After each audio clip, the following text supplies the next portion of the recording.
जय गुरुदेव। परम पुरुष गुरुदेव जी। जय गुरुदेव नाम।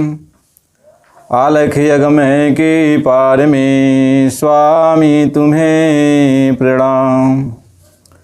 कोटि कोटि करु वंदनाय रवे खरवे परिणाम। चरण कमल विसरु नहीं। जय गुरुदेव नमः। परम पूज्य परम संत बाबा जय गुरुदेव जी महाराज के चरणों में कोट कोट प्रणाम। आप सभी प्रेमी भाई बंधुओं सबको सादर जय गुरुदेव। प्रेमियों, आज का ये सत्संग है। हमारे गुरु भाई ने कमेंट किया, एक प्रश्न पूछा कि भाई साहब, जब आत्मा की चढ़ाई होती है, यानी हम आप जब अंतर के मंडल में, ऊपरी मंडलों में जब सफ़र करते हैं, आत्मा जब सफ़र करती है तो उसमें मन चित्त को क्यों रोका जाता है।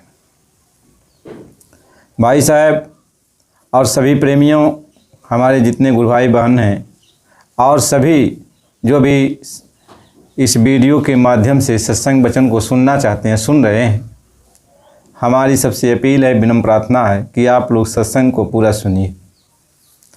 देखो प्रेमियों, सत्संग जो होता है, मालिक के जो वचन होते हैं वो सबके लिए होते हैं, चाहे कोई नामदानी हो और चाहे कोई नामदानी न हो। आत्मा सबकी चाहती है कि हम इस भवबंधन से छुटकारा पा लें, अपने घर हम निकल चलें, अपने देश पहुँचें, काल देश से हमें आपको हमेशा के लिए निजात मिल जाए। तो यह सत्संग सबके लिए है। आप समझो, भाई साहब ने बहुत ऊंचा प्रश्न किया। ये बहुत ही गूढ़ प्रश्न है। वैसे तो कहा जाता है, सभी संतों महात्माओं ने इशारा किया कि मन को, चित्त को आपको रोकना पड़ता है, एक जगह स्थिर करना पड़ता है, तब आत्मा अपने लक्ष्य की प्राप्ति कर पाती है। जिनका मन, जिनका चित्त स्थिर नहीं है, वो जो है कभी भी चढ़ाई कर नहीं सकते। ये तो बात बिल्कुल सही है। तो इसी के बारे में आज हम चर्चा कर रहे हैं। तो आप बड़े ध्यान से सुनिए कि मन और चित्त को क्यों रोका जाता है और मन चित्त कैसे रुकता है और कौन रोकता है। मन चित्त है क्या? जब तक इसके बारे में आप नहीं समझोगे तब तक हम लोग तर्क और कुतर्क करते रहेंगे। तर्क भी आएगा हमारे अंदर, कुतर्क भी आएगा, क्योंकि जो तर्क करने वाला है वो मन है, जो कुतर्क करने वाला है वह मन ही है। इसलिए हमें मन की बारीकियों को समझना बहुत ही ज़रूरी है। हमें मन को रोकने के लिए महात्मा, संत, फकीर क्यों कहते हैं। आप इस सत्संग को पूरा सुनेंगे तो समझ में आ जाएगा। देखो प्रेमियों, वैसे आत्मा परमात्मा का स्वरूप है, यानी आत्मा के अंदर जो भी ताकत है वह किसी की धरोहर नहीं है। आत्मा के अंदर की जो ताकत है वह अपनी ताकत है।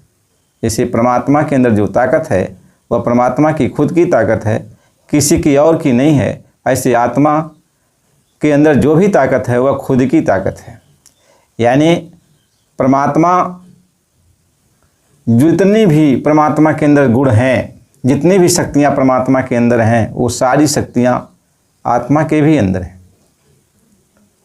आत्मा के अंदर वो शक्तियाँ छोटे रूप में हैं और परमात्मा के अंदर वही शक्तियाँ बड़े रूप में हैं। बड़े रूप में, जैसे आप समुद्र के एक बूंद का पानी आप पियो, एक बूंद उठाओ तो वह भी खारा है, और पूरे समुद्र को आप पियो तो भी वो खारा है। पूरे समुद्र में जो गुण है खारापन का, वही गुण एक बूंद में भी है। तो बूंद बूंद मिलाकर ही सब समुद्र बन गया है। लेकिन समुद्र की विशेषता यह है कि बूंद बूंद पानी निकल जाने के बाद भी समुद्र ज्यों का त्यों रहता है, उसमें कमी नहीं होती। ठीक परमात्मा ऐसा ही है, भगवान ऐसा ही है कि भगवान के अंदर से अनंतों आत्माएं निकलती हैं और अनंतों आत्माएं उसमें समाती हैं, फिर भगवान ज्यों का त्यों रहता है। इसलिए उसको भगवान कहा जाता है, इसलिए उसको अचल कहा जाता है, इसलिए उसको अनाम कहा जाता है, इसलिए उसको जो है अलख अगम कहा जाता है, इसलिए उसको असीम कहा जाता है, इसलिए उसको अनंत कहा जाता है।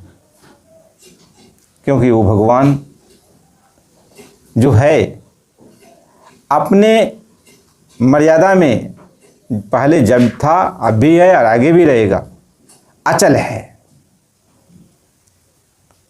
जब भी वो परमात्मा, वो भगवान नीचे इस धरती पे अपनी एक बूंद, यानी वह भी परमात्मा का ही स्वरूप है, जब नीचे उतारती है तो वह बूंद परमात्मा की तार से जुड़ी होती है, परमात्मा की धारा से जुड़ी होती है। तो जितनी यहाँ ज़रूरत पड़ती है शक्ति की, उतनी शक्ति मिलती जाती है। उसी को संत कहते हैं। यानी अनाम महाप्रभु की जब एक बूंद नीचे उतरती है तो वह अनाम की धारा से, यानी उस कुल मालिक की धारा से जुड़ी होती है, समुद्र की धारा से जुड़ी होती है। तो इस धरती लोक पर, इस मृत लोक पर या किसी भी मंडल में जितनी शक्ति की ज़रूरत पड़ती है उतनी शक्ति उसको मिलती जाती है। इसलिए वो जो बुद्ध के रूप में महात्मा आते हैं वह अनंत जीवों का उद्धार कर सकते हैं। लेकिन वही बुद्ध इस धरती पे यदि आती है और वह परमात्मा की धारा से नहीं जुड़ी होती है तो वह उतना ही काम कर सकती है कि जितना उसके पास ताकत है, जितना उसके पास शक्ति है। यदि परमात्मा के अंदर जितनी भी शक्तियां हैं, सीमित रूप में आत्मा के पास वो सभी शक्तियां हैं, लेकिन अब वो आत्मा जो है, जो परमात्मा से अभी अलग हुई है, वह उतना ही काम कर पाती है कि जितना उसके अंदर ताकत है, सीमित ताकत है। इसलिए आत्मा जब परमात्मा से जुड़ जाती है, भगवान से जुड़ जाती है, धारा से जुड़ जाती है, तो उसके अंदर अनंत शक्तियाँ हो जाती हैं, असीम शक्तियाँ हो जाती हैं। क्योंकि अब समुद्र की धारा से जुड़ गई, अब समुद्र में कोई कमी नहीं तो उसके अंदर कोई कमी नहीं। इस बात को समझना बहुत ज़रूरी है। जब तक हम इन सब बातों को नहीं समझेंगे, हमारा परमात्मा के प्रति भाव भक्ति कैसे जगेगी।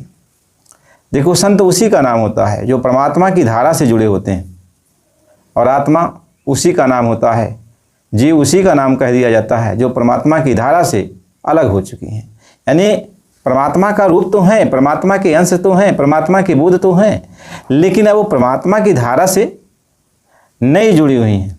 और संत जब आते हैं इस धरती पे तो आत्मा को परमात्मा की धारा से जोड़ने के लिए आते हैं। यदि आत्मा एक बार परमात्मा की धारा से जुड़ जाए तो आत्मा के अंदर फिर अपनी खोई हुई सारी शक्तियाँ वापस मिल जाती हैं और आत्मा परमात्मा का स्वरूप बन जाती है, भगवान का रूप बन जाती है। भगवान का रूप तो वही है, लेकिन अब भगवान की धारा से जुड़ गई, उन शक्तियों से जुड़ गई। महात्मा ये समझाते हैं। इसलिए जब तक आत्मा उस भगवान की धारा से नहीं जुड़ती, सत्पुरुष की धारा से नहीं जुड़ती, तब तक आत्मा मारी मारी फिरती है, आत्मा मारी मारी फिरती है। अब सवाल ये होता है कि आत्मा तो यहाँ पे मृतलोक में आई, काल देश में आकर के अब काल माया के जाल में आके फंस गई, काल माया के विधान में आके फंस गई, काल माया के देश में आके फंस गई। अब वो काल माया के देश से निकल नहीं पा रही, अपने देश जा नहीं पा रही। क्यों नहीं जा पा रही है? अब महात्मा इस बात को समझाते हैं कि आत्मा को जब वो उस भगवान ने, यानी परमात्मा ने जब यहाँ पे भेजा था तो अपनी धारा से जोड़कर भेजा था। यानी ये नहीं था कि आत्मा को अपनी धारा से अलग किया था। सत्य पुरुष ने आत्मा को अपनी धारा से अलग नहीं किया था, अपनी धारा से जोड़ रखा था। लेकिन एक बात तो जरूर है कि आत्मा को भी ये अधिकार है कि वह परमात्मा की धारा से कब जुड़ेगी और कब नहीं जुड़ेगी। परमात्मा से की धारा से वो जुड़ने का भी उसके पास अधिकार है और परमात्मा की धारा से निकलने का उसके पास अधिकार है आत्मा। क्योंकि आत्मा पूर्ण रूप में स्वयं एक परमात्मा है। जितना सीमित दायरा उसका है उसमें वह पूर्ण है, उसको किसी चीज़ की कमी नहीं है। बस वह अपने स्वरूप में स्थित हो जाए, तो उसको जो कुछ भी ज़रूरत है अपने आप उसकी पूरी होती है। जो कुछ भी ज़रूरत हो उसको अपने आप पूरी होती है। इसलिए आत्मा स्वयं अपने स्वरूप में स्थित जब हो जाती है तो स्वयं परमात्मा का स्वरूप हो जाती है। अब महात्मा ये समझाते हैं